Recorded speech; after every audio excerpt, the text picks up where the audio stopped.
Shri Gayatri tours and travels Chardham yatra complete travel plan.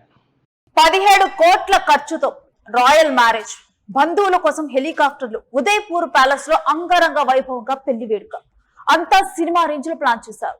కానీ పెళ్లి పీటలు ఎక్కాల్సిన వరుడు కాబోయే భార్య పుట్టినరోజు నాడే శవమై తేలాడు. సరదాగా వీళ్ళు ట్రిప్పుకు వెళ్లారు. వెళ్లిన చోట ప్రమాదవశాత్తు లోయలో పడి చనిపోయాడని అందరూ అనుకున్నారు. కానీ సీన్ కట్ చేస్తే అది ప్రమాదం కాదు, కాబోయే భార్య ప్రియుడితో కలిసి వేసినటువంటి పక్కా స్కెచ్ అని తేలింది. పూణేలో చోటు చేసుకున్నటువంటి ఈ దారుణమైన సంఘటన ఇప్పుడు దేశవ్యాప్తంగా సంచలనం రేపుతోంది. టెక్నాలజీ పెరుగుతోంది, లోకం మారుతుంది అనుకుంటే దాంతో పాటే మనుషుల్లోని క్రూరత్వం కూడా కొత్త రూపు సంతరించుకుంటుంది.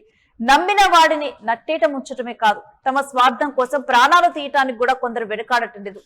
మొన్నటికి మొన్న హనీమూన్ కి వెళ్లి కట్టుకున్న భర్తని కాటికి పంపిన సోనం ఘటన మరొక ముందే తాజాగా వెలుగులోకి వచ్చింది ఈ పూణే ఘటన. ఇక ఈ యువత ఆలోచన విధానంపై, ఇటు మారుతున్న బంధాల విలువలపై అనేక సందేహాలు రేకెత్తిస్తూ ఉన్నాయి ఇటువంటి ఘటనలు. అసలు ఈ ఘటనలో ఏం జరిగింది చూడటానికి కూడా ఇద్దరు చూడముచ్చటగా ఉన్నారు. వీళ్ళిద్దరూ ఒక రాయల్ మ్యారేజ్ చేసుకోబోతున్నారు. సరే, అతను ఒక బిజినెస్ మ్యాన్. అలాంటిది ఏం జరిగింది కేసులో? పూణేకి చెందినటువంటి ఈ కేతన్ విశాల్ అగర్వాల్ రియల్ ఎస్టేట్ రంగంలో పెద్ద బిజినెస్ మ్యాన్. అంతా సవ్యంగా సాగితే మరికొద్ది నెలల్లో ఒక ఇంటి వాళ్ళు కావాల్సిన వాళ్ళు. గతేడాది ఫిబ్రవరిలోనే సియా గోయల్ అనే యువతితో గ్రాండ్ గా నిశ్చితార్థం కూడా జరిగింది. ఇక నవంబర్ లో పెళ్లి చేసుకోవాలని ఇరు కుటుంబాలు అంగీకారానికి వచ్చారు. పెళ్ళంటే ఇలా అలా కాదు. ఉదయపూర్ లోని ఒక లగ్జరీ ప్యాలెస్ ను బుక్ చేశారు ముందుగానే 17 కోట్లు ఇచ్చి. బంధువుల్ని తీసుకొని రావడానికి హెలికాప్టర్లను సైతం మాట్లాడేసుకున్నారు. ఇంత పెద్ద కోటీశ్వర్ని పెళ్లి చేసుకుని లైఫ్ లో సెటిల్ అయిపోవచ్చని ఏ అమ్మాయి అయినా అనుకుంటుంది. కానీ సియా గోయల్ ఆలోచనలు మాత్రం వేరేలా ఉన్నాయి. జూన్ 19న ఆమె పుట్టినరోజు కావడంతో ఒక రోజు ముందుగా జూన్ 18న ఇద్దరూ కలిసి సరదాగా టైం స్పెండ్ చేయడానికి ఛత్రపతి శివాజీకి చెందిన లోహాగఢ్ కోటకు వెళ్లారు. అదే కేతన్ జీవితంలో చివరి రోజు అవుతుందని తాను ఊహించలేదు.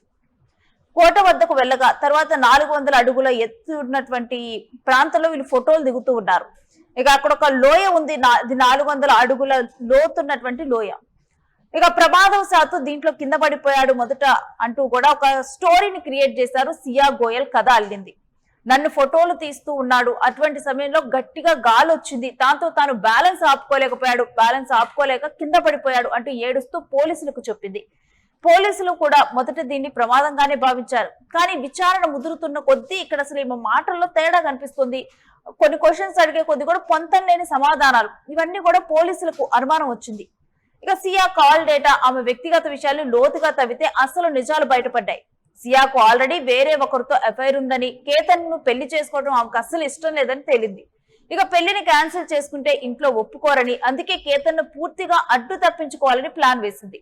అందులో భాగంగానే తన పుట్టినరోజు నాడు తన ప్రియుడు చేతన్ బాబులాల్ ను ఆ కోట వద్దకు రప్పించి ఇద్దరూ కలిసి కేతన్ ను లోయలోకి తోసేసి చంపేశారు. ఇక నచ్చిన వ్యక్తితో బతకటం కోసం నమ్మిన వ్యక్తిని ఇంత దారుణంగా చంపేయటం ఇప్పుడు పెద్ద ట్రెండ్ గా మారిపోతుంది. ఇష్టం లేకపోతే నాకు ఈ పెళ్లి ఇష్టం లేదు, పొద్దు అని తెగేసి చెప్పి ధైర్యం లేక ఇటువంటి దారుణాలకు ఒడిగడుతున్నారు. సుఖం, విలాసాలు, తప్పుడు కోరికల కోసం ఎంతటి పాపానికైనా వెనుకాడటం లేదు. పక్కనున్నటువంటి ప్రాణాలను పొట్టను పెట్టుకుంటున్నారు. ఈ కేసులో పోలీసులు చాకచక్యంగా వ్యవహరించి సియాను ఆమె ప్రియుడిను కటకటాల వెనక్కి నెట్టారు. అయితే పెళ్లి లాంటి పవిత్రమైన బంధాన్ని, ఒక మనిషి ప్రాణాన్ని ఇంత తేలికగా తీసుకుంటున్నటువంటి నేటి తరం ఆలోచనలు చూస్తుంటే సామాన్య సమాజానికి వెన్నులో వణుకు పుడుతుంది. చట్టాలు ఎంత కఠినంగా ఉన్నా మనస్సుల్లో మార్పు రానంత కాలం ఇలాంటి ఘోరాలకు అడ్డుకట్ట వేయటం కష్టంగానే కనిపిస్తూ ఉంది. ఇటువంటి ఘటనలు పునరావృతం అవుతున్నటువంటి పరిస్థితులనే మనం చూస్తూ ఉన్నాం. ఇదే మొదటి ఘటన కాదు, ఇదే ఆఖరి ఘటన కాదు. కానీ దీంట్లో మారాల్సినటువంటి మైండ్ సెట్ ని అయితే మనం క్లియర్ కట్ గా చూస్తున్నాం. ఇది కేవలం యువత వరకే పరిమితం చేయలేకపోతున్నాం. మనం వెనక్కి వెళ్తే అక్రమ సంబంధాలు కానీ అవి కూడా దాదాపుగా ఇలాంటివే ఉంటున్నాయి. పక్కన వాళ్ళ ప్రాణాలు అంటే ధైర్యం చేసి పక్కకు వెళ్ళలేక ఆ రిలేషన్షిప్ లో వాళ్ళు మాత్రం మంచిగా జనాలకు బయటికి కనిపించాలి, కానీ ఏదో ఒకటి తిమ్మిని బొమ్మిని చేయాలని. కానీ ఇలాంటి కేసుల్లో ప్రతి ఒక్కళ్ళు దొరికిపోతూ ఉన్నారు, పోలీసులు ఛేదిస్తూ ఉన్నారు ఆ కేసులు.